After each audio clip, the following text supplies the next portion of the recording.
Hey y'all, I'm making banana nut bread this morning, and I have a sweet tooth, I guess you can say. And when it turns fall of the year, it is time for all the bread baking to begin in earnest at my house. I love breads, y'all, that's my weakness. I know everybody's got lots of recipes on how to make banana nut bread. I'm sure they're all really good because in general, they're pretty much all the same. And it's just how you bake it, how your oven cooks it, how crisp you like it, and how you serve it on your table. That's the difference in it. And cooks, y'all know it's good stuff. So let's just get going. I've tried to get some stuff ready so I wouldn't make this a very long video. And let's see if I can say, I believe a squirrel has come to my back door. Don't you know, my dogs would commence about the time I get started. Okay, you're gonna need 4 overripe bananas. You can use any sort of bananas, but I'm gonna tell you, the very best banana nut bread is overripe bananas. Can y'all see that? And really, honestly, these are not even as overripe as I normally like them. But today, I've got a lot to do, and I want to go ahead and get my banana nut bread made instead of tomorrow or the next day, when these would sure enough be just pretty much black. And that is just the best. You're going to start with about 4 bananas, depending on the size, because you need 2 cups. And so I've already got 1 cup in here, and the third banana I've got mashed up, and I'll show you in a cup measurement how it's just pretty much 4 bananas, regular size, and that's going to make up half a cup. See that? Can y'all see? That's just pretty much half a cup. And then you're going to open your other one, peel it, and get those strings off.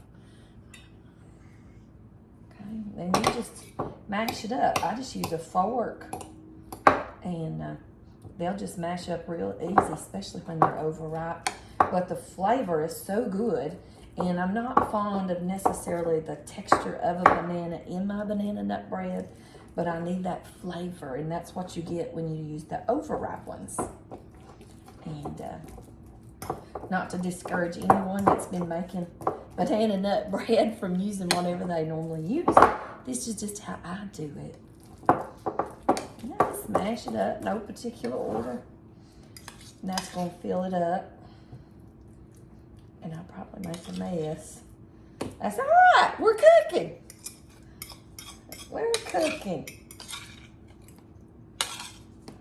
Now, another thing about my banana bread, I put nuts in it. Not everybody does. I know there's a lot of allergies out there. See that? That's the 4th banana, and that's 2 cups. So if you have an allergy, or you'll be serving it somewhere like a church dinner and you're not sure but what somebody might have an allergy, then check, or don't put nuts in. That's your choice. But we have a preference for pecan in ours. A lot of people will put walnuts in theirs, and I think that's cutting my head off. Y'all don't need to see me to see this made up. So I've got my 2 cups of banana, and then I'm going to use half a cup of butter, and mine is room temperature soft so that it's just falling apart. And you just put it in there. You could put it in that bowl and mash it up some more too, but it's all going to get mashed up. Yeah, I'm trying to get all that done. And can you see in this bowl here? See how easy that's just going to smear. You could melt your butter if you'd like to do that. Some people do, but I just always get mine to room temp because it just goes to smearing every which way, which is perfect. Now, I've got 1 1/4 cup of sugar I'm going to add in there. I'm using bread flour. I've got the Pillsbury bread flour. They don't carry White Lily up here, and my White Lily has been sold out, and I can't get it sent back up to me out of stock. I guess everybody has found out the secret about White Lily flour. I don't know, but anyway, any flour that you use, will be all right. It really will. Now, the bread flour doesn't have the baking powder or soda or salt in it. So if you're using self-rising flour, it's just 2 cups of flour. If you're using other kinds of flour, it's 2 cups plus, I've already mixed all this in here, and it is 1/2 teaspoon of salt, 1 teaspoon of baking soda, and 1 teaspoon of baking powder. And you're gonna pour that in. And if you wanted to, you could sift it with your 2 cups of flour, but I'm not even doing that because I'm making it fast today. So let's just pour this in. You know, before you get started, I'm sorry, it seems disorganized. Start your ovens. You're gonna preset your oven to get it preheating at 350 degrees. That's the first thing you do so that it's good and hot by the time you get ready to put it in there. Then you're gonna grease your bread pans. See, I've already got them greased up. That's the second thing you do. And then you mix all this up and do all the things, and then your little oven will beep and it'll be ready. And mine has already beeped. And see how fast this is going together. And it goes so much better, but I'm just chattering. And there is 2 cups of flour. And you're gonna pour that in there. It's not difficult, it's not hard. Now, what I do is I tend to use my dry ingredients before I add in anything else. And so all you're doing is you're just mixing this up. This smells really good. You're just gonna mix that in there. Now, this is just the basic recipe. I know that some people will use about 1/4 cup of applesauce versus a full 3/4 of buttermilk. They'll switch a little bit out and just do a little different thing. There's all kinds you can do. Bread is so versatile. It is just versatile. It is to suit yourself and things that you enjoy. Get in there and just try out different recipes.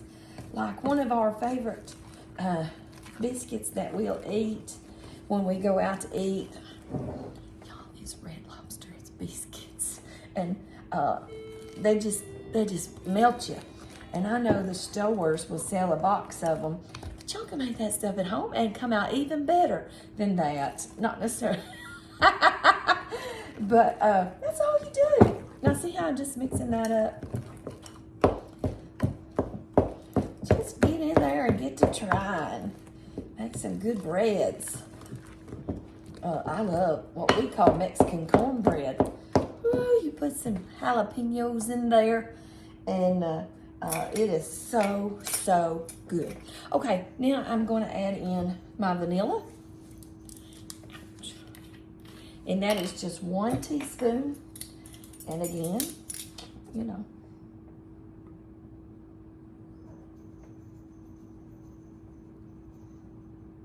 try not to over pour quick.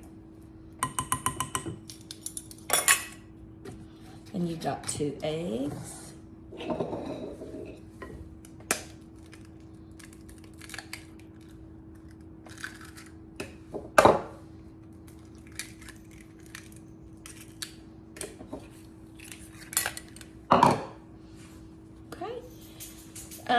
Now, again, it is your choice what kind of nuts you want to use for your banana nut bread, but I have a weakness and fondness for pecans in mine. And you need a cup of that, and with nuts, that's your choice how much you want in there. So I'll put a cup, and if I feel like it, some more. I love the pecans. Ooh, don't I though? You know, I need to make some roasted pecans. I haven't done that lately. Do y'all know how to roast them? Make them sweet. You know, I might make a little recipe out of that if that's something y'all be interested in. All right, now 3/4 cup of buttermilk. We're gonna add that in. Get that up here where I can see it.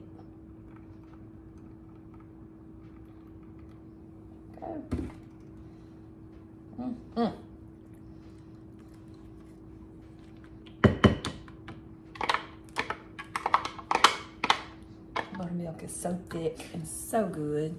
I'm just gonna stir that up, and I'm gonna go back over my recipe to make sure I didn't leave nothing out. 2 cups bananas, half a cup of melted butter or softened butter, 1 1/4 cup of sugar, half a teaspoon of salt, 1 teaspoon baking soda, 1 teaspoon baking powder, 1 cup of nuts, 2 eggs, 1 teaspoon vanilla, 2 cups of the flour. You can use all-purpose, self-rising, bread flour, that's up to you. And I've got 3/4 cup buttermilk. Can y'all see how well that's mixing up together? So good. Preheat your oven to 350.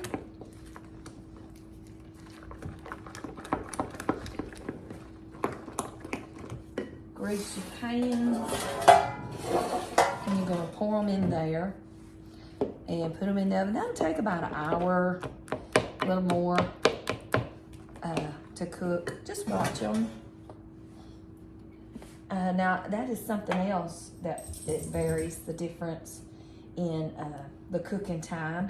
Is other people like it super soft, just a tinge to the brown or whatever in that nature.